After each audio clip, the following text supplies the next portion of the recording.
নাসিরউদ্দিন আলবানীর একটা কিতাব সিলসিলাতুল আহাদিস সহিহা, এই কিতাবের মধ্যে তিনি স্পষ্ট লিখে দিয়েছেন এই লাইলাতুল বরাত, লাইলাতুল নিসফি শাবান, এই রাতের হাদিসগুলো জমা করে তিনি শেষে কি বলেছেন যে এই হাদিসগুলোর দ্বারা প্রমাণ হয় যে এই হাদিসগুলোর বর্ণনা সনদ দ্বারা প্রমাণ হয় যে দুনিয়ার কেউ এই রাতে মানে এই রাত নাই, এটার অস্তিত্ব নাই, এটা প্রমাণ করতে পারবে না। সুবহানাল্লাহ। কিন্তু দুঃখের বিষয়, পরিণামের বিষয়, ওই ব্যক্তিকে আমি মানি, আমরা মানি, কিন্তু আজকে আমরা মানতে গিয়ে আমাদের সমাজের কয়েকজন ব্যক্তি যখন বলছে এর অস্তিত্বই নাই, আমি মেনে গেলাম যে অস্তিত্বই নেই। আল্লাহ আমাদেরকে রক্ষা করুন, বলি আমি। এটা ইমান বাস্তব বলা যায় আর একটা আমল। আচ্ছা, এটা কথা কি এনারা যাদের কথা আমি বলতেছি, এনারা ইবনে তাইমিয়া খুব বেশি মানে, খুব বড় ইমাম মানে। এই ইবনে তাইমিয়া কিতাব যদি পড়তো আজকে এই সমস্যা থাকতো না। ইবনে তাইমিয়া সেই কথা লিখেছেন যে শবে বরাতের হাদিসগুলোকে বিশ্লেষণ করলে এটাই প্রমাণ হয় কেউ এই রাতের বিরুদ্ধে অবস্থান করতে পারবে না। এত শক্ত অবস্থান এবং এত শক্ত দলিল এই রাতের পক্ষে বর্ণনায় পাওয়া যায়। তাহলে এটার দিকেও বক্তব্য পেয়ে গেলাম। এইভাবে করে কয়েকজন, আমি আরেকজনের কথা বলে শেষ করছি। আরেকজন হচ্ছে আব্দুর রহমান ওয়ারফুরি। তিনিও তার আপন কিতাবে লিখে দিয়েছেন যে এতগুলো হাদিসকে বিশ্লেষণ করার পর সে আবার কোন ব্যক্তি, যে ব্যক্তি বরাতের বিরুদ্ধে অবস্থান করবে। তাহলে তিনজনের কথা বললাম, যে তিনজনের কথা বলেছি আমি, এই তিনজন কারা জানেন? এই তিনজনকে যারা আজকে সরবরাহ মানছে না তারা ভালো করে মানে।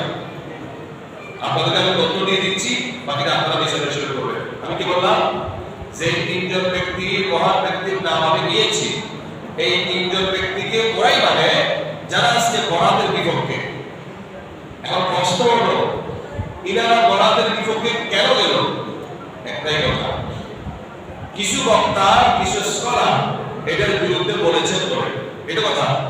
এবং এনাদের খবর নাই যে আমরা যেই পথে ইসলামকে অনুসরণ করি, আমাদের পথের বড় ইমাম, আমাদের পথের বড় স্কলার এটার পক্ষে বলেছে, এটা আমাদের খবর নেই। সেজন্য আমি খবরটা, মেসেজটা প্রথমে আপনাদের দিয়ে দিলাম যে আমাদেরকে সব বিষয়ে খবর রাখতে হবে।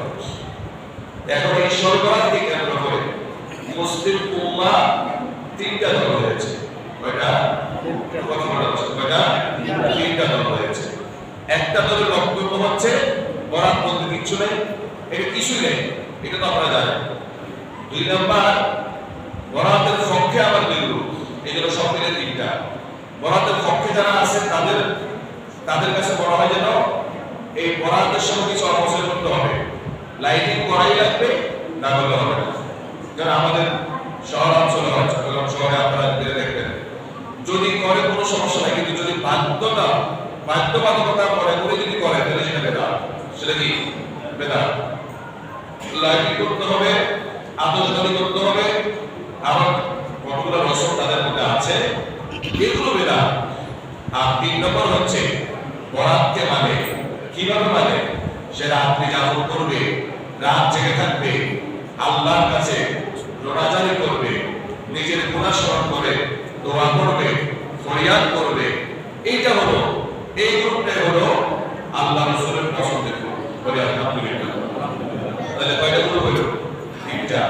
আমরা তো এখানে বাইরে লাইটিং করি না, আমরা তো কোনো এত বড় আয়োজন করি না, আর করলেও না যায় শোভো না যদি বাধ্য করে না করতাম। এখন যদি করি নাই সেটার মাসালাই ব্যাপার দেখো। এখন আমরা এসেছি কিসের জন্য? ক্ষমার জন্য। কিসের জন্য? ক্ষমার জন্য। আল্লাহর কাছে ক্ষমার জন্য আসা, এইটা কোনোদিন বেদাত হতে পারে না। এখন আমি একজনের এই যে কোন ইউটিউবার ওলামা ইকরামের বক্তব্যকে এক জায়গায় করেছে, সেখানে একজন বলতেছে শবে বরাতের মতো এত বড় ফজিলতের কাজ আমরা করব না। কেন করব না? যেহেতু রাসূল করে নাই। এই কথাটা দেখছেন, কথাটা হচ্ছে বলে শবে বরাতের মতো এত ফজিলতের কাজ রাসূল যেটা করে না সেটা ফজিলত হতে পারে? কথা বুঝেন না? যেটা আল্লাহ রাসূল করে না সেটা কি ফজিলত হয়? একটু কথা বলেন। আল্লাহ রাসূল যেটা করে না সেটা কি দিচ্ছি কি বলে দেখেন, সবে বরাতের মতো এত বড় বড় লাগছে, এত বড় ফজিলতের কাজ, সওয়াবের কাজ আমরা করব না, কারণ আল্লাহ রাসূল করে। তা আল্লাহ রাসূল না করলে এত বড় ফজিলতের কাজ কে করবে? সমাবের কথা। এইজন্য আমি জুমাতে দুটো হাদিস বলেছিলাম, আমার সংগ্রহে ডজনখানেক হাদিস আছে যেগুলো সনদ মুবারক একেবারে সহিহ অথেন্টিক হাদিস। ঠিক আছে, সিদ্দিক আকবর থেকে হাদিস বর্ণিত। বিশেষ করে যারা এই নাসিরুদ্দিন আলবানীকে মানেন, তিনি 10 থেকে 12 জন সাহাবীর নাম এনেছেন। কয়জন? 10 থেকে 12 জন সাহাবীর নাম এনেছেন যে বরাতের সম্পর্কে এই সাহাবীগুলো থেকে হাদিস বর্ণিত। অতএব কেউ এটার বিরুদ্ধে অবস্থান করার চান্স নাই, কোনো সুযোগ নেই বলে সুবহানাল্লাহ। কিন্তু আমাদের ভাইরা ইয়াং জেনারেশন বক্তার বক্তব্য শুনেছে, কিন্তু ওনাদের আফার লেভেলে উপরের স্কলাররা কি লিখেছে, কি বুঝেছে সেটা ওনারা বুঝতে চান নাই বা দেখতে চান নাই। আমরা দোয়া করি আল্লাহ তাদের চোখে যেন তাদের বড় স্কলারদের সেই লিখনিটা দিয়ে দেয় বা দেখার সুযোগ করে দেয়। সকলে বলি আমিন। যাই হোক, এখন আমরা আপনাদের সময় নষ্ট না করে, যেহেতু আজকের রাত ইবাদতের রাত, ক্ষমা না, আপন আপন জায়গা থেকে আপনারা বেশি বেশি নফল নামাজ পড়বেন। মনে রাখবেন নফল নামাজের কোনো নির্দিষ্ট তারতিব হয় না, সেই জন্য আমাদের যদি কথা বলার সুযোগ পেয়ে যায়, আমরা যদি নির্দিষ্ট তারতিবে কোনো কিছু করি তো সেটা বিরোধিতার আমরা স্বীকার করি। নির্দিষ্ট কেন করবো? নফল নামাজের একেবারে সহজ নিয়ম হচ্ছে একবার আল্লাহু শরীফ পড়বেন, তিনবার কোরআনুল শরীফ পড়বেন। আর হুজুরাদি এক একজন এক এক ভাবে পড়েছে, তা আপনার মধ্যে যেভাবে পড়তে বলছে সেভাবে 2 রাকাত করে পড়তে পারবেন, 4 রাকাত করেও পড়তে পারবেন। তখন হুজুর যেগুলো মসজিদে বলা হয় এগুলো কোনো কোরআন হাদিস না, এগুলো আল্লাহর প্রিয় বান্দারা যেভাবে পড়ে পড়ে আল্লাহকে খুশি করেছেন। আমরাও চাই যে তুমি কিভাবে করছো, একটা কাজ যখন একজন করে আমাদের কাছে ভাই তুমি কিভাবে করছো, আমি ওভাবে করতে চাই, বিষয়টা হলো ওখানে। কিন্তু ওনাকে যদি আমি বাধ্যবাধকতা করে ফেলি যে এই পদ্ধতিতেই করতে হবে, এর বাইরে কোনো পদ্ধতি নেই, তাহলে আমি শরীয়ত নিজের হাতে নিয়ে আসলাম। তাহলে ওলামা ইকরাম এবং আউলিয়া ইকরাম যে কাজগুলো করেছেন নিজেদের মতো করে করেছেন। কেন? যারা যেটাতে শান্তি পেয়েছেন, যারা যেভাবে আল্লাহকে রাজি করতে পেরেছেন, এটাকে আমরা চাইলে অনুসরণ করতে পারি। আলেম বলতেন আমি আমার মতো করে করবো, তাহলে 2 রাকাত করে করতে পারবেন, 4 রাকাত করে করতে পারবেন। প্রতি রাকাতে ফাতিহা শরীফ লাগবে, এটা সবাই জানেন। আর 3 বার কোরআন পড়বেন, মানে সূরা ইখলাস 11 বার পড়তে পারবেন, 50 বার পড়তে পারবেন, 100 বার পড়তে পারবেন। এক রাকাতে আল্লাহর সাথে 1000 বার পড়তে পারবেন। তাহলে যেভাবে পড়ছে সেভাবে পড়বেন। কথা হলো ইবাদতের রাত ইবাদত করবে। নফল ইবাদত আমরা মনে করি কি মসজিদে করতে হবে, এখানে আরেকটা মাসআলা হবে। আল্লাহ রাসূলের জীবনে সবচেয়ে কম সুন্নাত এবং নফল নামাজ তিনি ওয়াজিব করেছেন। সুন্নাত এবং নফল নামাজ আল্লাহ রাসূল প্রায় সময় হুজরায়ে পাকে ওনার হুজরা মুবারক করেছেন। বলে আলহামদুলিল্লাহ। মসজিদে কোথার জন্য গিয়েছেন? কোথার জন্য গিয়েছেন? ফরজের জন্য। ফরজ জামাতে পড়ার মধ্যে সওয়াব বেশি, এবং জামাতে পড়লেই লাভ। কেন? যদি একজন বুজুর্গ ব্যক্তি থাকে বা একজন আল্লাহর প্রিয় বান্দা থাকে, রসুলের সবটা কবুল হয়ে যাবে। সুবহানাল্লাহ। তো নফল পড়া আপনার উপর ফরজ হয়ে যায়, এটা আপনি যেখানে পড়ছেন সেখানে পড়বেন। এবার এখানে আপনাদেরকে একটু আমি পয়েন্ট দেখাই।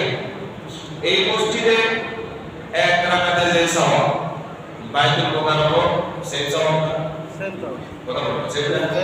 আমাদের আশেপাশে ছোটখাটো যে মসজিদগুলো আছে সবগুলোতে একই সওয়াব না, কিন্তু বাইতুল্লাহতে কি একই সওয়াব? একটু কথা বলেন। বাইতুল্লাহতে 1 রাকাতে 1 লক্ষ রাকাতে সওয়াব, মানে আল্লাহর ঘরে 1 রাকাতে বলেন না 1 লক্ষ রাকাতে সওয়াব। আর মসজিদে নববীতে 1 রাকাতে 50,000 রাকাতে সওয়াব। ইমাম বুখারী 1000 বলেছেন, 50,000 এর কথা আছে। এবার আপনারা বলুন তো, আল্লাহ রাসূল যদি নফল নামাজটা বাইতুল্লাহে পড়তেন তাহলে 1 রাকাতে কত রাকাতে সওয়াব থাকতো? কত বলেন? 1 লক্ষ। আল্লাহ রাসূলের যে জীবনটা মদিনায় পাকে কেটেছে, মসজিদে নববীতে যদি পড়তো নফল নামাজটা 1 রাকাতে কত হইতো? 50,000। তা আল্লাহ রাসূল উম্মতকে সওয়াব বেশি কামানোর কথা বলেছে না কম কামানোর কথা বলেছে? একটু কথা বলে বেশি। তাহলে আল্লাহ রাসূল নফল আর সুন্নাতটা নিজের হুজরা মুবারকে কেন করেছেন? এত বড় ফজিলতপূর্ণ মসজিদ, যে তিনটা মসজিদের কোনো তুলনা নাই, বাইতুল্লাহ, মসজিদে নববী, মসজিদে আকসা। এই তিনটা মসজিদের মধ্যে সাওয়াবের তারতম্য আছে।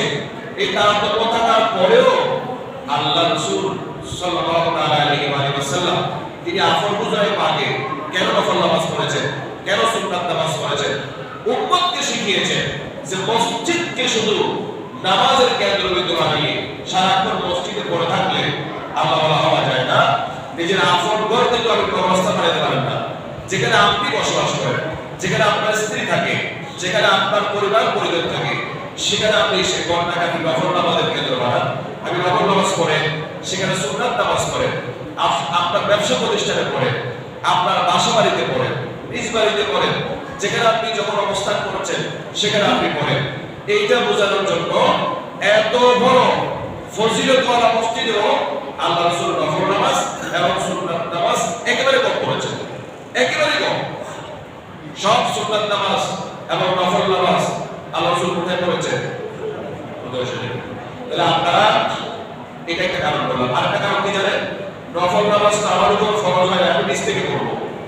নফল নামাজ হোক, নফল কাজ হোক, যেটা নফল কাজ সেটা গোপনে করলে আল্লাহ বেশি খুশি হবে। গোপনে করলে আল্লাহ বেশি খুশি হবে, সেজন্য আমরা গোপনে করব। এখন গোপনে করতে গেলে দেখেন আপনি গোপনে করতে পারছেন না, সেটা কি নামাজটাই ছেড়ে দিবেন নাকি? এই জন্য মাসালা ভালো করে বুঝলেন, আমি বলেই যে আপনি এখানে করতে পারবেন না, পারবেন। কিন্তু আমরা আপন আপন ঘরকে কেন ছেড়ে দিয়ে মনে করি যে আপনার মসজিদে করলে বেশি ভালো হবে। এই যে আমাদের এটা ধারণা, এই ধারণা ঠিক না। নফল নামাজ মসজিদে যেরকম ঘরেও সেরকম, বরং ঘরে একটু ফজিলত কেন বেশি হবে? নামাজের ফজিলত বেশি হবে না। ঘরে পড়লে আপনার লাভ অনেক দিক দিয়ে। আপনি নফল নামাজ পড়লেন, আপনি আল্লাহর প্রিয় হলেন। যেই জায়গায় নফল নামাজ পড়লেন সেখানে আল্লাহ রহমত নাজিল হবে, ঠিক কিনা? মসজিদে রহমত নাজিল হলেও কি, রহমত নাজিল না হলেও কি, মসজিদ তো আল্লাহর ঘর। মসজিদ কার ঘর? এটার দায়িত্ব কার হাতে? আল্লাহর হাতে। তো বরং আপনি যদি নফল নামাজটা আপনার ঘরে পড়েন, এখানে নফল নামাজ পড়লেন, আল্লাহ আপনাকে খালি ফিরাবে সেটা করে দেয়, এখানেও আল্লাহকে পাবেন। কিন্তু ঘরে যদি আপনি নফল নামাজটা পড়েন, আল্লাহকেও পাইলেন, আল্লাহ যেই জায়গায় বান্দা কাজ করে সেই জায়গায় আল্লাহ রহমত নাজিল করে। তাহলে আপনার ঘরে রহমত নাজিল হওয়ার একটা সুযোগ হয়ে যাবে। সেজন্য আমরা নফল নামাজ বেশি বেশি ঘরে পড়ার চেষ্টা করব। আল্লাহ কবুল করে বলি আমরা। আসলে আমরা আরেকটু কথা বলি এই লাইলাতুল কদর নিয়ে। একটা হাদিসে পাক, যে হাদিসে পাকে কিছু প্রশ্ন করে কিছু কিলোমিটার করে বাদ দেওয়ার সুযোগ থাকে, যে আমাদের আয়েশা সিদ্দিকা রাদিয়াল্লাহু তাআলা যে হাদিসটা বর্ণিত ওনার থেকে, উনি ঘর থেকে বের হলেন, বের হয়ে দেখলেন আসলে আল্লাহ রাসূল আপনার পাশে নাই। সেজন্য আমাদের আয়েশা সিদ্দিকা তিনি বের হলেন, বের হয়ে আল্লাহ রাসূলকে পাইলেন, ফাইদা ওয়া বিল বাকি জান্নাতুল বাকিকে পাইলেন। এখানে দেখেন, এখানে কিছু প্রশ্ন আছে যে হাদিসটা হচ্ছে যারা বলেছে হাদিসটা কি, একটু আলোচনা কথা বলুন। যারা বলেছে হাদিসটা কি জাল হাদিস, কেন বলছে? আমাদের আয়েশা সিদ্দিকা নিজের সাথে রাসূলকে না পাইয়া চেক করার জন্য বাইরে এসেছে। কি করার জন্য? একটু বলেন, কি করার জন্য? চেক করার জন্য। রাসূল কোথায়? এটা যদি আমরা ওখানে চিন্তা না করি, আমাদের সামাজিক ভাবে চিন্তা করি, বিষয়টা কি দাঁড়ায়? যে তার বিবি আপন স্বামীকে বিছানায় না পেয়ে খুঁজতে বের হয়েছে। তো বিষয়টা কি স্বাভাবিক? বিষয়টা একটু সন্দেহজনক না? তিনি কোথায় গিয়েছেন? আচ্ছা, এরপর আল্লাহ রাসূলের কাছে যখন পাইলেন কোথায়? জান্নাতুল বাকিতে। তখন আল্লাহ রাসূল কি বলেছেন? আয়েশা, তুমি কি মনে করো আল্লাহ রাসূল তোমার সাথে কোনো অনিয়ম করেছে? দেখেন, আমাদের আয়েশা থেকে বের হয়ে খুঁজা এবং আল্লাহ রাসূলের এই কথা দুটাকে বেশ করতে হয় কি, যে তুমি কোন উদ্দেশ্যে বের হয়েছো? যে আমি কি তোমাকে রেখে কোনো চলে গেলাম নাকি? তোমার উপর আল্লাহ এবং রাসূল কি ইহসান করেছে এরকম নাকি? এবার আমরা আয়েশা সিদ্দিকা রাদিয়াল্লাহু আনহা দ্বিতীয়বার উত্তর করছেন, ইয়া রাসূলুল্লাহ, বিষয়টা এরকম না। বিষয়টা হচ্ছে আমি মনে করেছি আপনি আপনার অন্য কোনো স্ত্রীদের কোনো একজনের ঘরে আছেন, কোনো একজনের ঘরে আছেন। আপনারা একটু হাদিসটা, আমি তো আপনাদের সাথে অর্থ বিশ্লেষণ করেছি। যারা যা বলতেছে তারা কেমনে বলতেছে জানেন? মনে রাখবেন, দুনিয়াতে প্রত্যেকটা দলের প্রত্যেকটা মতের যুক্তি আছে, কিন্তু আপনাকে এত কিছুর পরেও টিকে থাকতে হবে। এই টিকে থাকার জন্য বেসিক জ্ঞান আমাদের লাগবে, সেটা আমরা অর্জন করছি। এটাকে হাদিসের উপর কিভাবে আঘাত আসতেছে দেখেন। আঘাত আসতেছে যে আমাদের আয়েশা সিদ্দিকা কথা কোনটা সত্য। প্রথমে তিনি বের হয়েছেন চেক করার জন্য, আমরা জানি না কেন বের হয়েছে।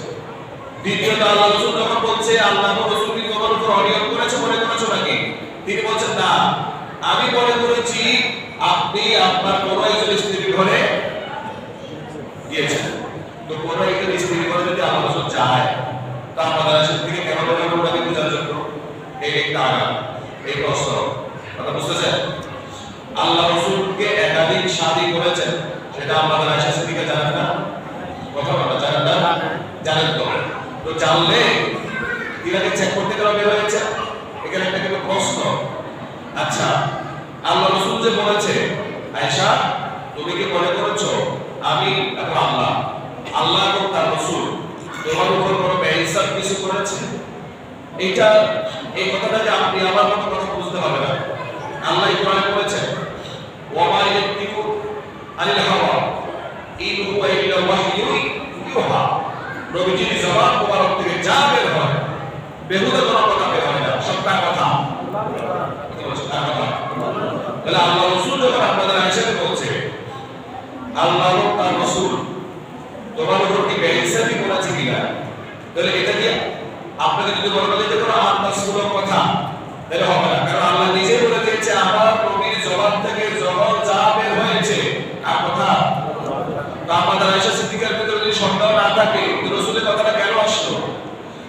হাদিসের উপর আঘাত, যে আল্লাহ রাসূলের কথাকে যদি বাঁচাইতে হয়, আল্লাহ রাসূলের কথা যদি আল্লাহর ওহী হয়, আল্লাহর পক্ষ থেকে হয়, তাহলে আল্লাহ রাসূলের কথাকে যদি বাঁচাইতে হয় আমাদের আয়েশা সিদ্দিকার উপর সন্দেহ এটা রাখতে হবে। আর আমাদের আয়েশা সিদ্দিকা রাদিয়াল্লাহু আনহা যদি সন্দেহটা যদি আপনি দূর করতে হয়, আল্লাহ রাসূলের কথাটা আল্লাহ সুবহানাহু বানাইতে হবে, যাবে কোন দিকে। এগুলো হচ্ছে প্রশ্ন।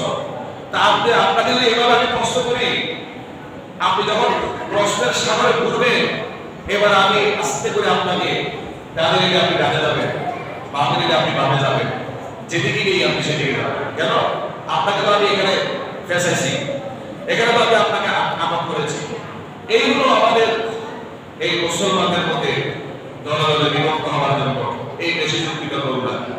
যদি আমরা বুজুর্গানে যেভাবে আল্লাহকে পেয়েছেন তাদের কথাগুলো অন্তত ফরজ না, ওয়াজিব না, এমনি তারা এক পথে চলেছে, আমরা একটা পথে যাই না, মেনে নেই না, যাকে নেতৃত্ব বলা হয়। নেতৃত্ব যদি আপনি না মানেন, দুনিয়া যদি রাজনৈতিক দল করেন, যদি আপনি নেতৃত্ব না মানেন, তাহলে দলের মধ্যে কোন্দল হবে, দলের মধ্যে একটা দলের মধ্যে বিভিন্ন বিভক্তি দেখা যাবে, বিভিন্ন উপদল দেখা যাবে। কেন? নেতৃত্ব যদি না মানে। আপনি যদি বুঝেন যে না আমি পুরা ব্যাখ্যা পাবো না, পুরা নেতৃত্ব পাবো না, আমি পুরা নেতৃত্ব পাবো, এটা হয় নাই। ওনাকে নেতৃত্ব দেওয়া দরকার ছিল, ওনাকে কেন দিল? যখন আপনি এটা চিন্তা করবেন জাগিয়ে দেওয়া হয়েছে, আমি আপনার পক্ষে নিই, তাহলে আপনার কথা হবে সুন্দর। যখন আপনি বলবেন যে আমি কোনো ব্যাখ্যাটা পাবো না, আমি এইটা পাবো, তো কিছু এর দলে গেল, কিছু এর দলে গেল, সমস্যা সৃষ্টি হবে না? বলে না সমস্যা সৃষ্টি হবে না? তাহলে দেখেন এবার সমাধান কোথায়? আল্লাহ রাসূল শেষে সমাধান করে দিচ্ছে। হাদিসের মধ্যে আমি আপনাদের অনেকগুলো প্রশ্ন তুলে ধরলাম। তো এরা বলতেছেন যে যেহেতু এই হাদিসটা দ্বারা হয় আমাদের আয়েশা সিদ্দিকার উপর আঘাত আসে, নইলে নবীজির উপর আঘাত আসে, তার মানে হাদিসটাই জাল। হাদিসটা কি? আচ্ছা, হাদিসটা জাল বলার জন্য কোনো যুক্তি দিয়ে কি জাল বলা যায়? আমি আপনাদের বলি হাদিস জাল বলার জন্য কোনো যুক্তি দিয়ে পারবে? কোনো যুক্তি দিয়ে আপনাকে আটকাই দিচ্ছে। এখন শেষের কথাটা শোনেন। আল্লাহ রাসূল বলছেন আয়েশা আজকে আমি কেন বের হয়েছি জানো?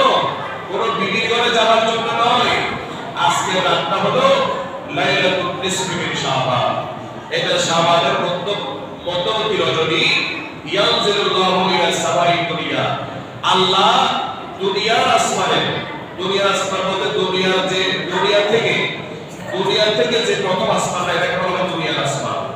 আল্লাহ দুনিয়ার একেবারে কাছের আসমানে এসে কিভাবে আসে সেটা আমরা জানি না, হাদিসে পাক করব রাস্তা। এসে বান্দাকে বলে, বান্দা আমার আলামি মুস্তাগফিরি, বান্দা আমাকে ক্ষমা চাও, ক্ষমা চাও আমি ক্ষমা করে দেব। বান্দা আমাকে রিজিক চাও, রিজিক চাও আমি রিজিক দিয়ে দিব। বান্দা তোমার কি লাগবে, আমি তোমার বড় যত্ন করে বানিয়েছি। লাকাদ খালাকনাল ইনসানা ফি আহসানি তাকওয়িম। বান্দা তুমি যখন রুজগতে ছিলা, আমি তোমাদের সবাইকে যখন বলেছিলাম আলাস্তু বিরাব্বিকুম, আমি কি তোমাদের প্রভু নই?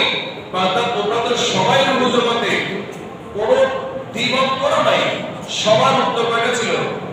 বলে না কয়টা? একটা। সবার উত্তর কয়টা ছিল?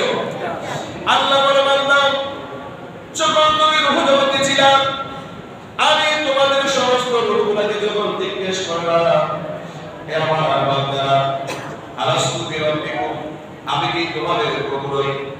আমি কি তোমাদের সৃষ্টিকর্তা নই?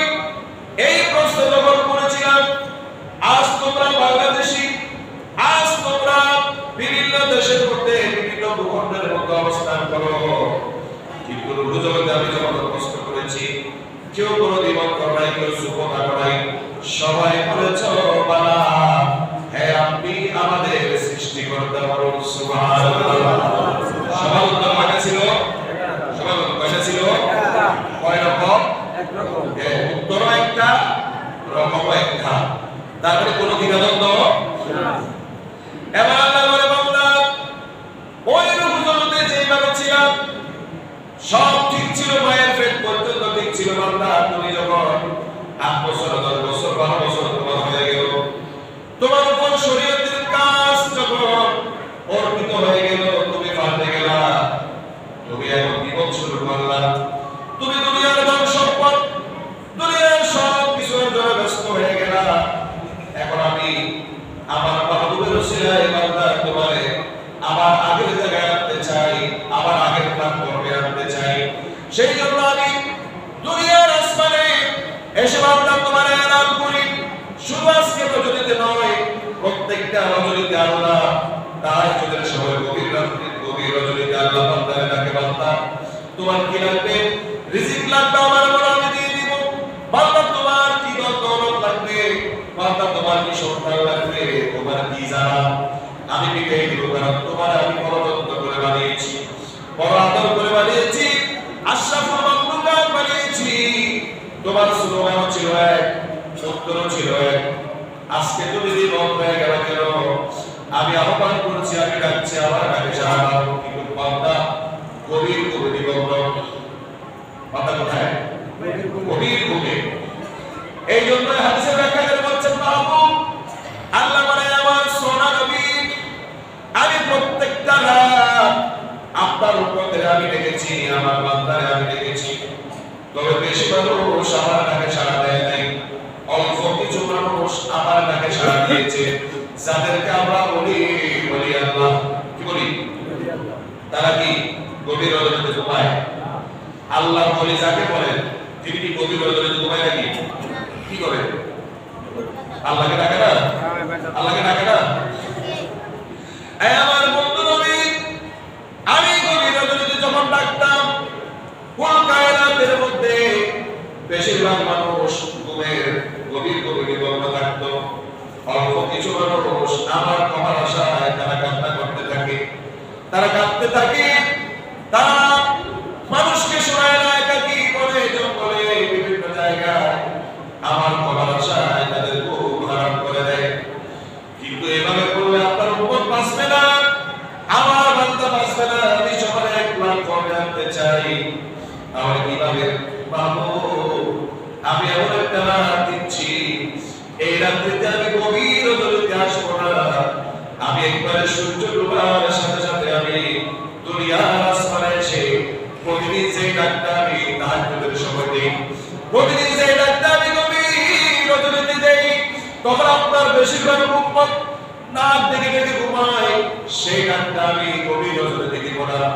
এমন একটা রাত আমি দিচ্ছি, যে রাতে আমি সূর্য ডোবার সাথে সাথে ডাক দিব, আপনার উম্মত যেন অন্তত ঘুম আসার আগে এই রাত্রিতে আমি আল্লাহরে ডাকতে পারি। কেন? আপনার উম্মতকে আরো সতর্ক করে দিবেন, আমি ভয় দেখাচ্ছি, আপনি তাদেরকে ভয়ের মেসেজটা দিয়ে দিবেন। আল্লাহ কিসের ভয়? আল্লাহ বলে বাবু আমার কাছে আপনার উম্মতের গোটা একটা বছর কি কাজ করেছে তল্ল তল্ল করে ইশারা আমার কাছে চলে আসে আজকে রজনীতে। আমার পাশাপাশি আগামী এক বছরকার জন্য কি বাজে সেটা আমি ফেরেশতার হাতে হ্যান্ডওভার করব। ফেরেশতাই করবে আল্লাহর কাছে আমাদের গত এক বছরের আমল, আর আল্লাহ ফেরেশতার কাছে দিলে আগামী এক বছরের আমাদের কি কি লাগবে কি হবে না হবে। অতএব দুইটাই গুরুত্বপূর্ণ আপনার উম্মতের জন্য। যা গত বছর করেছে তাও তাদের চিন্তার বিষয়, আবার তাদের ভাগ্যে আগামী একটা বছরে কি হবে এটাও তাদের চিন্তার বিষয়। দুইটা চিন্তার বিষয় হয়ে এই চিন্তা নিয়ে যদি আপনার উম্মত আবার ঘুমাইতে থাকে তাহলে ধ্বংস হয়ে যাবে। আর আমি আমি আপনাকে রহমাতুল আলামিন করেছি আপনার উম্মতের মায়ায়। অন্য রাত্রিতে আমি গভীর রজনীতে ডাকলেও আজকের রজনীতে আমি সূর্য ডোবার সাথে সাথে ডাকতে থাকবো।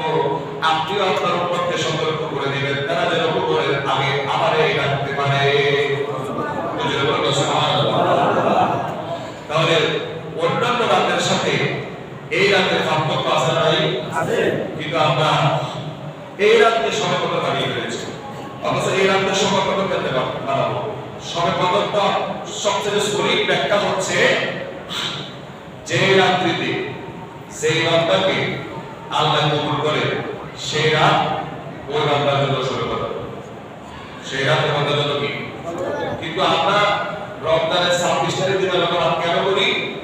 অসংখ্য অসংখ্য বুজুর্গানে নেই এইটার উপর একটা আরবিতে একটা নিয়ম আছে, ওয়ালিল আকসারি হুকুল কুল, ওয়ালিল আকসারি হুকুল কুল। অধিকাংশ মানুষ যে কাজটা করে সে কাজটা করাই ভালো, তবে এটা সবসময় প্রযোজ্য না। অধিকাংশ মানুষ যদি অন্যায়ের মধ্যে থাকে, কম সংখ্যক মানুষ যদি বেআইনিতে থাকে, তখন কম সংখ্যক মানুষ যদি বলে এখানে সলে হইতা আমরা এটা কেন করবো, এটা তো আমাদের সমাজের সুবিধ যে যেখানে আছে তবে সলে যেটা সেটা করতে হবে, এখানে শান্ত হওয়া যাবে না। কেন করা যাবে না? তাহলে অধিকাংশ মানুষ যেদিকে সেদিকে যাওয়া মানে কথা ঠিক আছে, কিন্তু ন্যায়ের ভিত্তিতে নাকি অন্যায়ের ভিত্তিতে? ন্যায়ের ভিত্তিতে। তো ন্যায়ের ভিত্তিতে যখন যাবেন তখন এই রুলসটা কোনো সময় বাদ পড়বে। ন্যায়ের ভিত্তিতে যখন আপনি পক্ষপাতিত্ব করবেন তখন দেখা যাবে যে ওই রুলসে আছে অধিকাংশ মানুষ যেদিকে সেদিকে যাইতে, কিন্তু ন্যায়ের ভিত্তিতে যখন আপনি যেতে চাচ্ছেন তখন আপনাকে অধিকাংশ মানুষের দিকে না গিয়ে অনেক সময় কম সংখ্যক মানুষের দিকে যেতে হবে, ঠিক কিনা? তাহলে সবসময় ওই রুলসটা অ্যাপ্লাই করা যাবে না। এই জন্য এক জায়গায় একটা প্রশ্ন, কঠিন প্রশ্ন, যে মুসলমানের উচিত যে জায়গায় যেটা চলে এটা অনুসরণ করা, যে জায়গায় যেটা চলে সেটা কি করা? অনুসরণ করা। ফালা কুলি মুসলিমিন আইয়াত্তাবা'আল উরফ, অনুসরণ করা। আর হুজুর তো বুঝে নাই, হুজুর এটা সাফাই করে চলে গেছে। এখন এই বক্তব্য শুনে আরেকজন আমার প্রশ্ন করে, হুজুর এইরকম একটা কথা আপনাদের কিতাব মধ্যে আছে, আপনি পড়েছেন? হ্যাঁ পড়েছি। তাহলে যে জায়গায় যেটা চলে সেটা করবে, এটা আপনি শুনেছেন? কে বলেছে? একজন হুজুর বলেছে। আচ্ছা এবার শুনেন। তাহলে একটা এলাকা, যে এলাকার মধ্যে মাদকাসক্ত এলাকা, নেশাগ্রস্ত এলাকা, টোটাল এলাকার মধ্যে এগুলো চলে, নেশা চলে, আপনি মুসলমানের উচিত যেখানে যেটা চলে সেটা গ্রহণ করা উচিত। আপনি কি যেটা করবেন? আমরা কি করবেন? এটা করবেন? তাহলে রুলস সবসময় অ্যাপ্লাই করা যায়। এটা আপনারা যে যে বিষয় অ্যাপ্লাই করছেন ওটা তো এরকম ব্যতিক্রম আছে। আপনি সারা জীবন ওই ইংরেজি গ্রামার বলেন যেটা শিখছেন এটা সব লাইনে অ্যাপ্লাই করা যায় না। তো এক এক জায়গায় পরিবর্তন হয় কি হয় না? বলেন হয় কি হয় না? তো সেটা আপনি একটা শিখে যদি সব জায়গায় ফিট করে দেন তাহলে আপনি এক্সিলেন্ট করবেন। যাই হোক, এখন আল্লাহ অন্য সময় গভীর রজনীতে আসমানে দুনিয়ায় এসে বান্দাকে ডাকে, আর আজকে রজনীতে সূর্য ডুবার সাথে সাথে ডাকে। তার মানে এখন আমরা যে পজিশনে বসলাম, এই বসাটা আমাদের জন্য লাভজনক না ক্ষতি হবে? কেন? সূর্য ডুবার পর থেকে কিন্তু শুরু হয়ে গেছে হস্তান্তর। ফেরেশতারা হস্তান্তর করছে তাদের গত এক বছরের দায়িত্ব আমাদের থেকে যা হিসাব করেছে তা, আর আল্লাহর পক্ষ থেকে তারা নেবেন আগামী এক বছর আমাদের জন্য বাঁচে। দুইটাই আমাদের জন্য গুরুত্বপূর্ণ, কিনা বলেন তো? নাকি আমাদের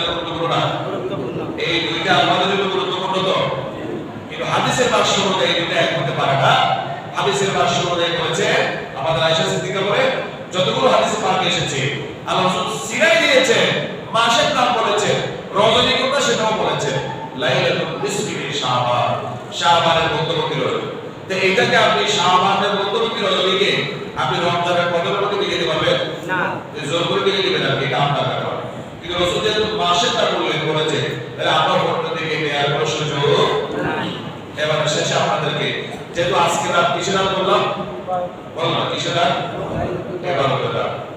নামাজ পড়বেন, নফল নামাজ পড়বেন, যেহেতু ইবাদতের রাত, ইবাদতের একটা ঘটনা বলবো, যেহেতু সবাই ইবাদত করবো, অন্য সময় যেভাবে করছি সেভাবে না, অন্য সময় আমরা সবাই মিলে যেভাবে করেছি, সেই ওজুর ভাই নষ্ট করেছি ওইভাবে না। আমি একজন মানুষের জীবন থেকে ইবাদতের একটা ঘটনা বলে শেষ করবো ইনশাআল্লাহ। হযরতে হাতেমে আসম রাহমাতুল্লাহ আলাইহি, আল্লাহর একজন প্রিয় বান্দা ছিলেন। ওনার ঘরে অভাব আর অভাব, কিছু নেই, খাওয়ার জন্য কিছু নেই। এখন তো মানুষ বিমানে যায়, গাড়িতে যায় হজ করার জন্য, তো তিনি যাবেন কেমনে?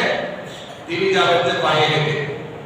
এখন তার স্ত্রী, ছেলে মেয়েগুলো এরা বলতেছে এমনিতে খাওয়ার কিছু নেই, আমরা অসহায়, এর মধ্যে তুমি আবার যাচ্ছ হজ করতে, তা আমাদের দেখাশোনা কে করবে? ছোট্ট মেয়েটা বলছে, বাবা আপনি হজে চলে যান, আল্লাহ কোরআনে বলেছেন ইন্নাল্লাহু হুয়ার রাজ্জাক যুল কুওয়াতিল মাতিন, আল্লাহ তো রিজিক দাতা, আল্লাহ তো প্রত্যেকটা বছরের বাজেট আল্লাহ বরাদ্দ রচনা করে দেয়। তো এখন আপু আমাদের বাবা আপনি যদি থাকেন, তো সেই বাজেট কি আবার বেড়ে যাবে, আবার আপনি যদি চলে যান সেই বাজেট কি বাদ যাবে? কথা বলবেন না, বাজেট যেটা হয়েছে সেটা তো বাবা থাকলেও হবে, না থাকলেও হবে। বাবা আপনি যান, তো চলে গেল। চলে যাওয়ার পরে এই তার স্ত্রী, অন্যরা সবাই মিলে এই ছোট্ট মেয়েটাকে খুব বকাঝকা করেছে। এই মেয়েটা দরজা বন্ধ করে শুধু কাঁদতেছে। হঠাৎ করে একজন বাদশা, তখনকার বাদশা, তার ওয়াজির, তার মন্ত্রী পরিষদ, তার সৈন্য সামন্ত নিয়ে এদিকে যাচ্ছিলেন। এই জীর্ণ শীর্ণ ঘরের সামনে এসে তার পানির পিপাসা পেয়েছে, বললো আমার জন্য পানির ব্যবস্থা করো। তখনকার শহরগুলো মরুভূমি, হঠাৎ করে একটা যদি কোনো মানুষের অবস্থান থেকে সেখানে আশ্রয় চাওয়া হয়, সেখানে বিশ্রামের ব্যবস্থা করা হয়, বৈঠকের ব্যবস্থা করা হয়। তো তারা যেহেতু জীর্ণ শীর্ণ ঘটনা পেয়েছে, এখান থেকে পানি দেওয়ার ব্যবস্থা করেছেন, পানি নিয়েছেন। এটা আল্লাহর কি দেখেন, আল্লাহর মর্জি, আল্লাহর দয়া কেমন। বাদশা বলতেছে আমার জীবনে এত পানি আমি পান করেছি, এই সাইডে কৃষ্ণপানি তো আমি আর পাইনি। বলছে আমি একটু বই করে যেতে চাই। তো বাচ্চা মেয়েটাকে দিয়ে বাদশা হাতিয়ে দিলেন, কি দিলেন? স্বর্ণমুদ্রা হাতিয়ে দিলেন, এবং তার মন্ত্রী পরিষদ এবং সৈন্যদেরকে বলে দিলেন তোমরাও আপন আপন সাধ্য মোতাবেক একে কি দাও, হাতিয়া।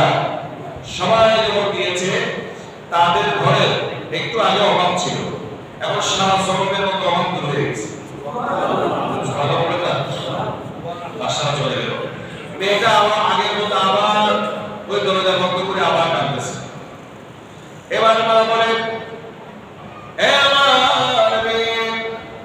একটু আগে তোমার বকা দিচ্ছিলাম, আমাদের খাবার নাই, ওষুধপত্র কিছু নাই, তুমি তোমার বাবাকে হজ করার জন্য চলে যেতে বলেছ, সেজন্য বকাঝকা করেছি, কি খাবো কি করবো। ওরে আমার পরিবার টুকরা, এখন তো আর অভাব নাই, এখন তো আমাদের ঘরের যে অবস্থা, আজকে কেন আপনার শত বছর হাজার বছর বেঁচে থাকলেও আমাদের ঘরের মধ্যে আর অভাব দেখা যাবে না, এখন তুমি কাঁদো কেন? মেয়েটা বলে মা এখন আমি অভাবে কাঁদি না, এখন কাঁদতেছি কেন? দুনিয়ার একটা বাদশাকে পানি পান করিয়ে আমাদের ঘরের অভাব চিরতরে বিদায় হয়ে গেল। যেদিন ওই বাদশা সকল বাদশাদের বাদশাকে যেদিন রাজি করাতে পারবো, সেদিন আমাদের ঘরের অবস্থা কেমন হবে এটা চিন্তা করে আমি কাঁদতেছি। বলুন আপনার ইংরেজিতে একটা কথা আছে, nature is the best master, প্রকৃতি উত্তম শিক্ষক। আমাদের শেখায় না, আমরা আপন নেতাকে রাজি করলে ঘর ছাড়তে হয়ে যায়, আপন রাজনৈতিক দলের জন্য কিছু করলে আমাদের অনেক প্রভাব চলে যায়, সেটা আমরা বুঝি। তাহলে আল্লাহকে রাজি করতে পারলে আমাদের অভাব থাকবে। এরপরে যদি অভাব থাকে, কেউ যদি প্রশ্ন করে অডিয়েন্স থেকে যে হুজুর আমি আল্লাহর কাজ করি, তারপর আল্লাহ অভাব লাগায় রাখে, তাহলে আপনি বুঝবেন আল্লাহ আপনাকে ভালোবাসে। আল্লাহ কি করে?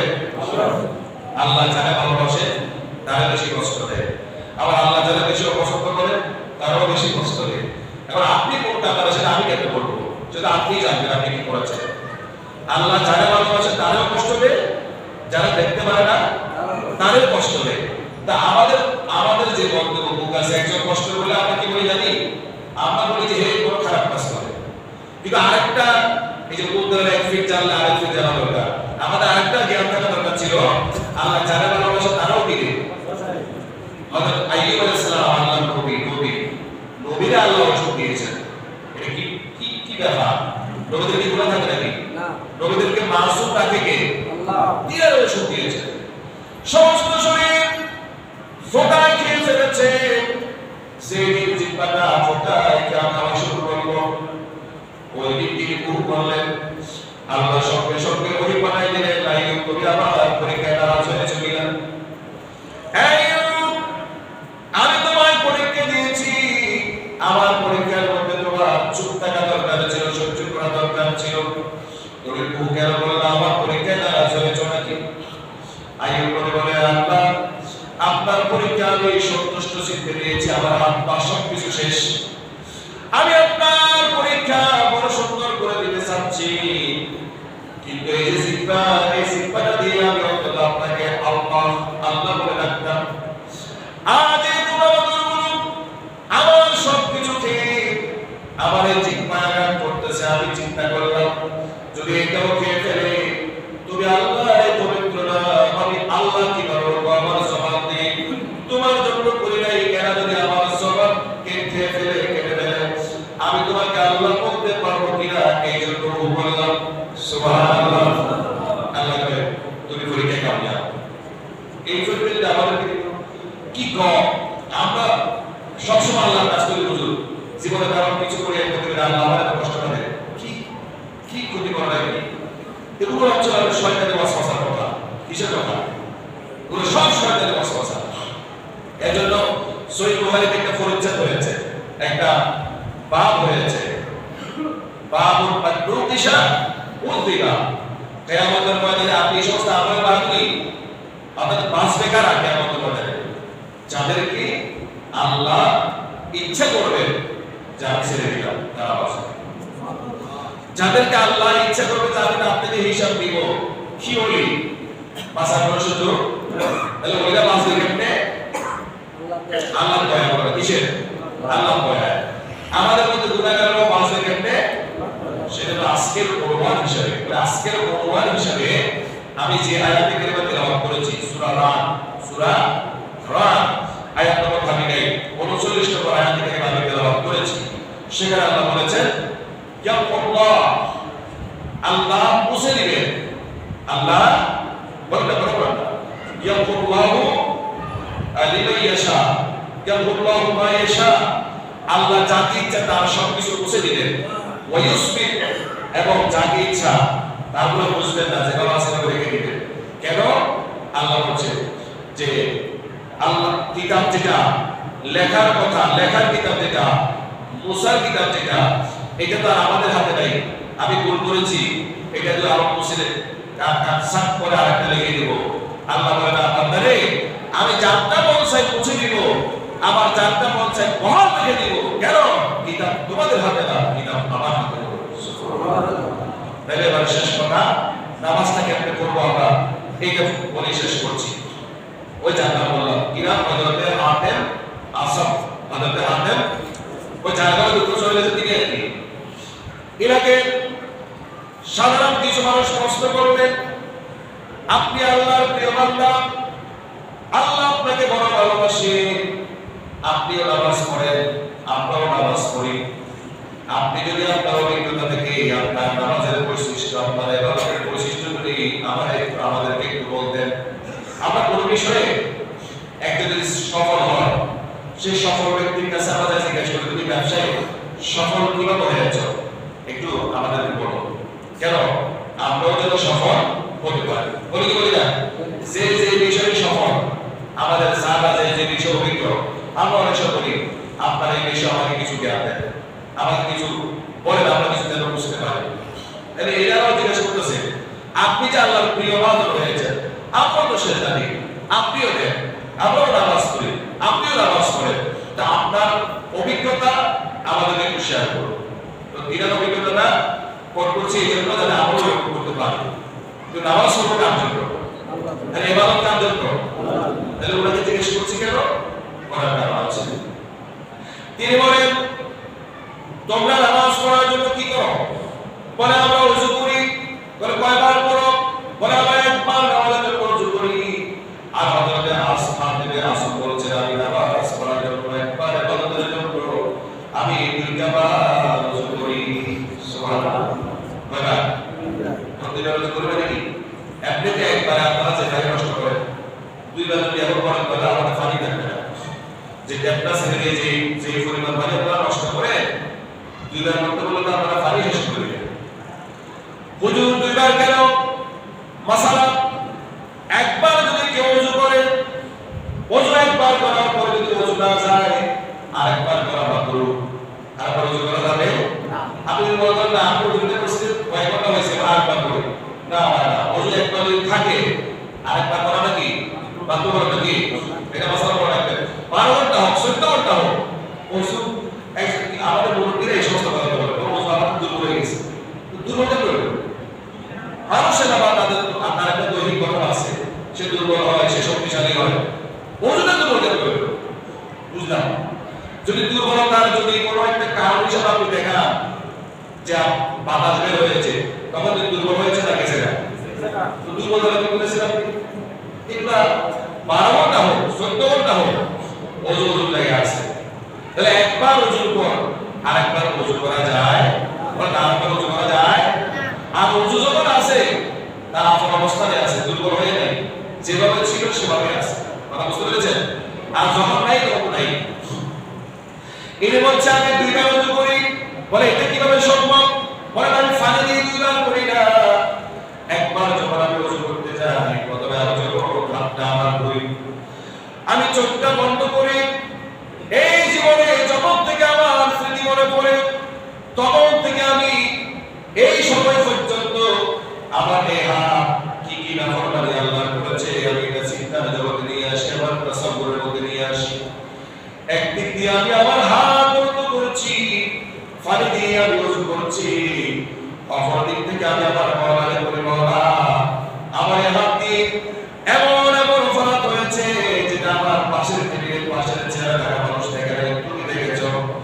আল্লাহ ওযু দিয়ে আমার উপরে ময়লা দূর হয়ে যাচ্ছে, তুমি দয়া করে মায়া করে এই ওযুর পানির সাথে আমার জীবনের ভিতর গুনাহগুলো দূর করে দাও। এভাবে আমি হাতের দিকে তাকাই দুইবার। আর যখন আমি নাকে পানি দিই, নাকের গোড়া স্মরণ করি, মুখে যখন পানি দিই, এই চেহারা গুলো স্মরণ করি। আমি গাফল অবস্থা যখন দগ্ধ করি, প্রত্যেকটা পানি দিয়ে যখন একবার দগ্ধ করি, একবার আমি আমার তাসাউরের মধ্যে তওবা দিয়ে ওযু করি। কি দিয়ে?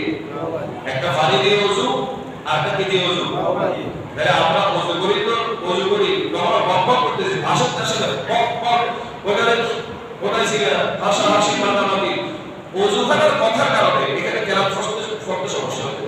ওযু করে কথা বলে ওখানে ওযু পানির আওয়াজ একটা, এরপরে আবার দুই চারজন ওখানে কথা বলতেছেন, এখানে আমাদের কেরাতে সমস্যা। এটা কি হয়েছে?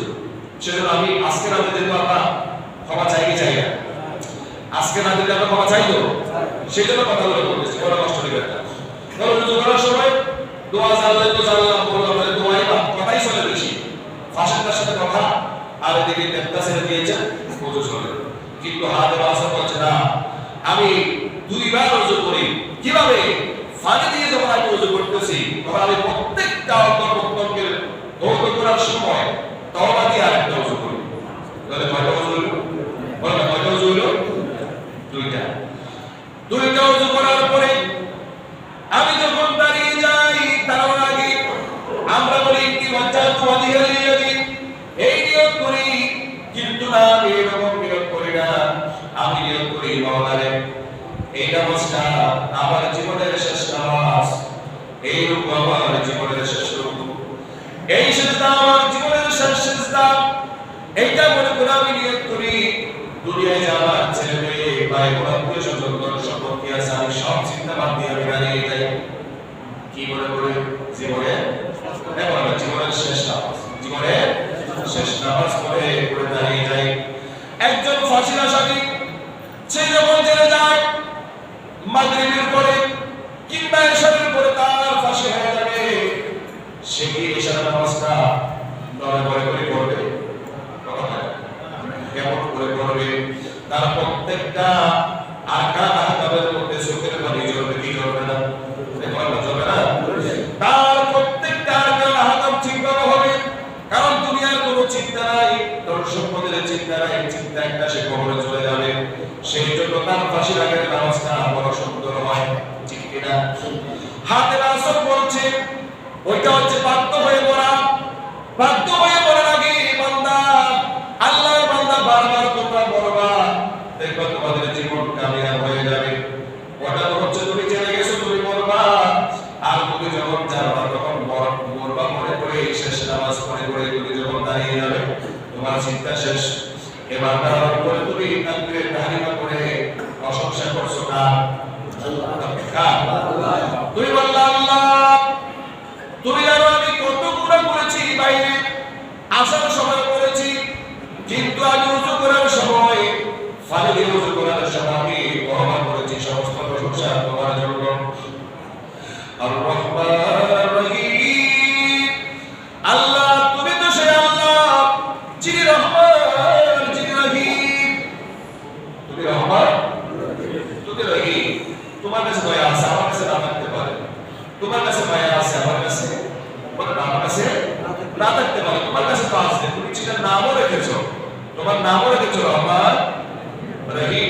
রহমান রহিম আল্লাহ সব কিছু করে তওবা করে সারেন্ডার হয়ে তোমার প্রশংসা করে এবার তোমাকে দোয়া দিতে এসেছি। মালিক ইয়াউমিদ্দিন, আল্লাহ নিজের অপরাধ স্বীকার করলাম, তোমার প্রতি সবকিছু স্বীকার করে ফেললাম। এবার তোমার কাছে দুইটা ক্ষমতা, কয়টা? বান্দা তুমি রহমান তুমি রহিম হিসেবে তুমি আমার ছেড়ে দিতে পারো, মাফ করে দিতে পারো, অথবা মালিক ইয়াউমিদ্দিন তুমি সবকিছুর মালিক, তুমি কিয়ামত দিবসের মালিক, তুমি সবকিছুর সৃষ্টিকর্তা। চাইলে তুমি আমারে গ্রেফতার করতে পারো, আমি নারাজ নই। যদি তুমি গ্রেফতার করো আমি দোয়া দিতে এসেছি, আর যদি তুমি আমার দয়া করো মায়া করো আমি তওবা করে এসেছি। জোরে বলুন সুবহানাল্লাহ।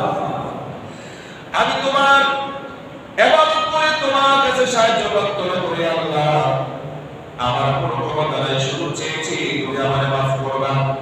মাফ করো তোমার ইচ্ছা, তুমি আমারে গ্রেফতার করবা এটাও তোমার ইচ্ছা, তবে আমি তোমার বিরুদ্ধে অবস্থান করতে পারবো না যে আমারে গ্রেফতার কেন করবা, আমার শাস্তি কেন দিবা, এটা বলার আমার শক্তি নাই।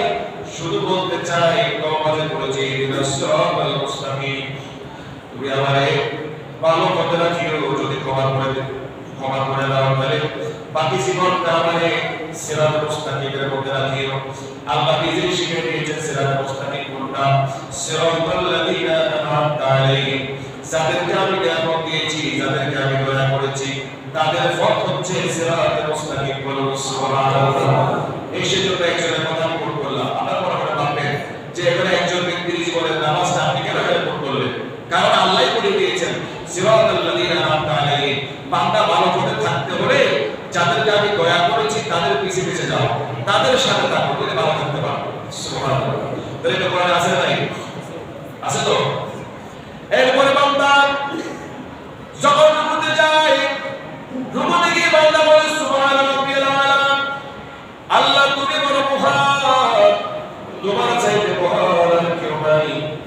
এবার বান্দা ওখান থেকে যখন চলে যায় এটাকে বলা হয় তাজিম, আর যখন বান্দা সিজদায় চলে যায় এটাকে বলা হয় তাজাল্লুল। আয় আল্লাহ, বাইরে আমি অনেক অহংকার করেছি, বাইরে আমি অনেক অপরাধ করেছি, অনেকের সাথে আমার নিজের ফটোকে দেখিয়েছি, আমি খুব ফলের মানুষ, আমার ওই যোগ্যতা আমার অমুকের সাথে লিঙ্ক, আমার অমুকের সাথে হাত, কিন্তু আমি এখানে এসে কি করতেছি দেখো, আমি একেবারে নিজেকে নিঃস্ব অসহায় মনে করে তোমার কুদরতি কদমে আমি আমার মাথা ঝুঁকিয়ে দিয়েছি। এই প্রত্যেকটা প্রত্যেকটা আরকানের মধ্যে হাদিস আসর করছে, আমি এই চিন্তা করে করে বলি আল্লাহ তুমি দেখো এখানে কোনো লৌকিকতা নাই। দুনিয়ার জমিনে আমি কারো প্রশংসা করেছি কেন? কিছু পাওয়ার জন্য। আমি বাইরে কারো স্লোগান দিয়েছি কেন? দুনিয়ার একটা ফল পাওয়ার জন্য। এখানে কেউ দেখছে না আমি তোমার কুদরতি তোমার কদমে সেজদায় পড়ে গিয়েছি, অন্য কিছুর ফল পদবি নয়, শুধু তোমার ক্ষমা পাওয়ার জন্য। সুবহানাল্লাহ। তাহলে আমরা নামাজ পড়ব ওই পদ্ধতিতে এবং কিসের জন্য? ক্ষমার জন্য। কিসের জন্য? সেখানে আরেকটা কথা যোগ করি, ওই যে একজন আল্লাহ বলি তিনি বলেছেন আল্লাহর কাছে সুন্দর করে ফালাম্মা ইযা যামদাল লাইল ইয়ারফা ওয়াজহু ওয়াস সামা, রাত যখন গভীর হয়েছে একজন বাবা যার কোনো কাফর নাই শুকর নাই সে আল্লাহরে বলতেছে আল্লাহ তুমি তো সে আল্লাহ ইয়াবাল তাসররুত তাআ ওয়ালা তাদুরুল মাসি হাবলি লা ইয়াসিরু ওয়াগফিরলি মা লা ইয়াদুরু। আল্লাহ তুমি তো সে আল্লাহ যার নাফরমানি করলে তোমার কোনো ক্ষতি হবে না। আমরা দুনিয়ার সমস্ত মানুষ যদি তোমার বিরুদ্ধে কাজ করি, তোমার অনাফরমানা করি, তোমার কোনো ক্ষতি কথা বলা কেন?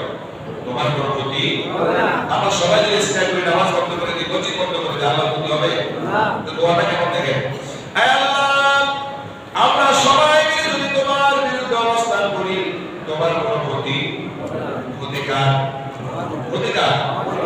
আর আমরা সবাই মিলে যদি ফাঁকা নামাজি হয়ে যাই, হাজি গাজি হয়ে যাই, মহানাদার করে ফেলে দিই, তারপর তোমার কোনো লাভ আমরা ভালো কাজ করলে তোমার লাভ নেই, আমরা খারাপ কাজ করলে তোমার আয় আল্লাহ লাভ ক্ষতি তো তোমার না, লাভ ক্ষতি শুধু আমাদের। অতএব তোমার কাছে দোয়া দিতে এসেছি, নিজের পর করতে আসি নাই। অতএব দোয়া দিতে এসেছি, তুমি চাইলে তুমি তো কোরআনে বলেছে আল্লাহু মাইয়াশা, যারে চাও তারে মাফ করে দিবা, যারে চাও তারে গ্রেফতার করবা, তারে আপন জায়গায় রেখে দিবা। আল্লাহ ওজোর সময় দুইটা ওযু করে তোমার করে সে নিয়ত করে নামাজে দাঁড়িয়ে গেলাম, আমার ব্যাপারে ওইটা ফয়সালা করি হোসেন নিয়ে সব কিছু আমার সব কিছু কি করি হোসেন নিয়ে। এখন হোসেন যদি না দাও, যদি তুমি গ্রেফতার করতে চাও পাও করা দিতে এসেছি, শাস্তিটা তুমি দিও, শাস্তি তুমি দিও। তাহলে এখানে আমরা দোয়া দিতে যদি আসি, নামাজ কি আমাদের মতো হবে না আল্লাহ যেভাবে চাই সেভাবে হবে? আল্লাহ মাফ করলেও আমরা রাজি, আল্লাহ গ্রেফতার করলেও এটাতে আরেকটা হাদিসের লাভ কি?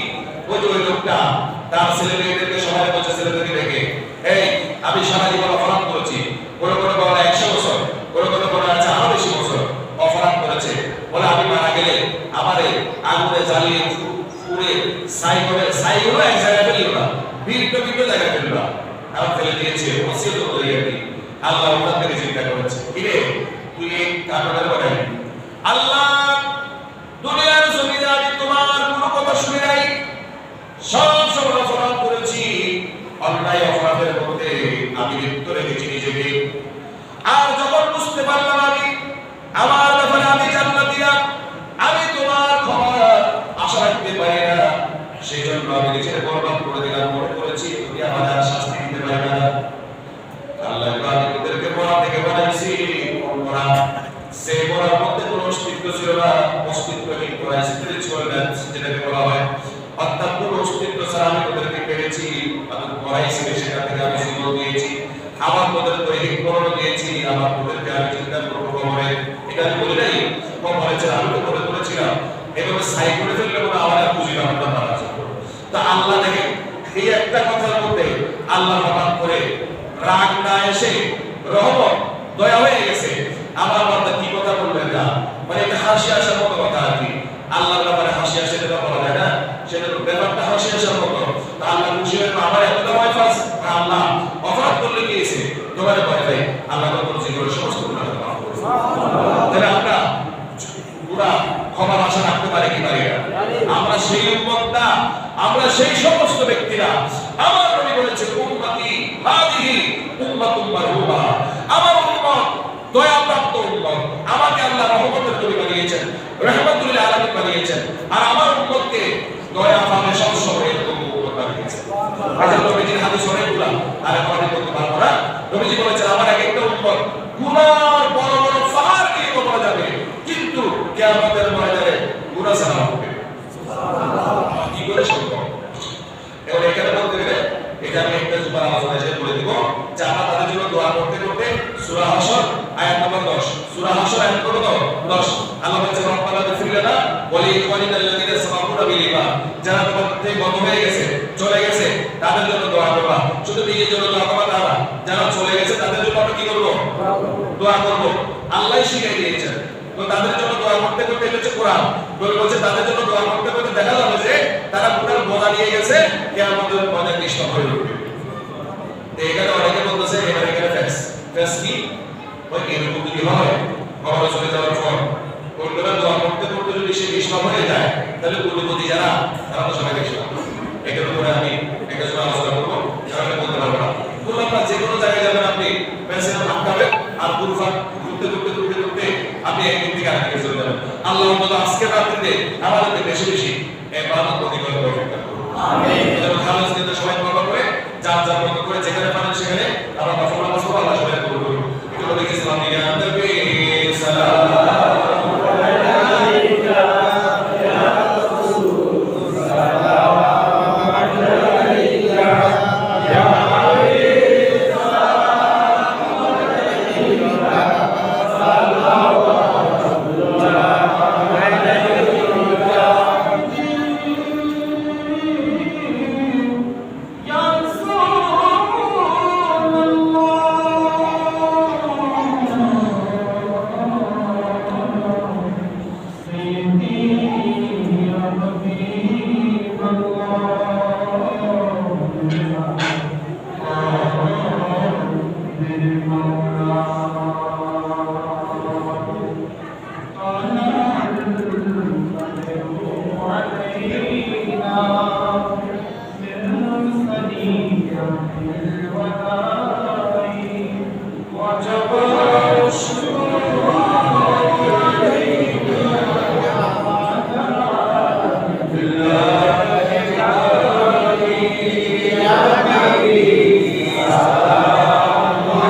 Amen.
ربي جل الله ما في قلبي غير الله نور محمد صلى الله لا إله إلا الله ربي ربي جل الله ما في قلبي غير الله نور محمد صلى الله لا إله إلا الله بقيا جسم سعيدي حليمة تیری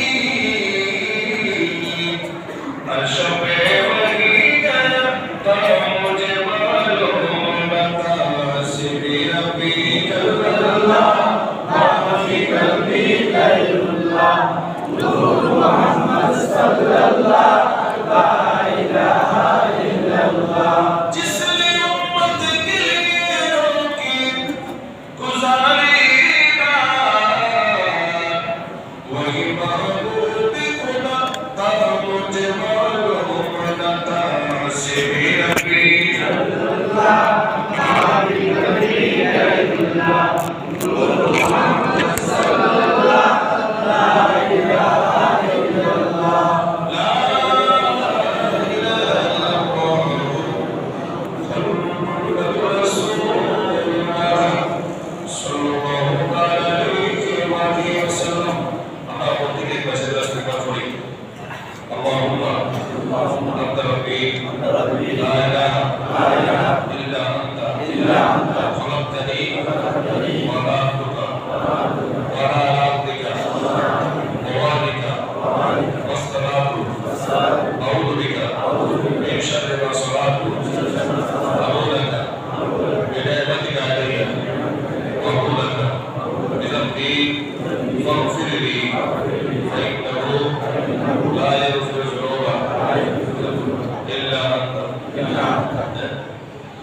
আমরা অনেকেই মা বাবা ভাই বোন আত্মীয় স্বজন কমন আছে তাদের ইসলামের সর্বপ্রিয় শেখ রাসূল ফাতিহা তিক্কাস ওয়াইজলাস তাদের শরীফ পাঠ করি বিসমিল্লাহির রহমানির রহিম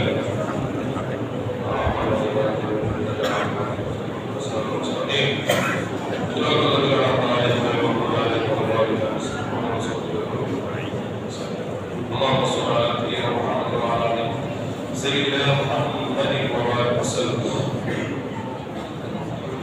اللهم آمين اللهم صل على سيدنا محمد وعلى آل سيدنا محمد كما تحب وترضى يا صل عليه الصلاة والسلام عليك يا رسول الله ربنا ظلمنا أنفسنا وإن لم تغفر لنا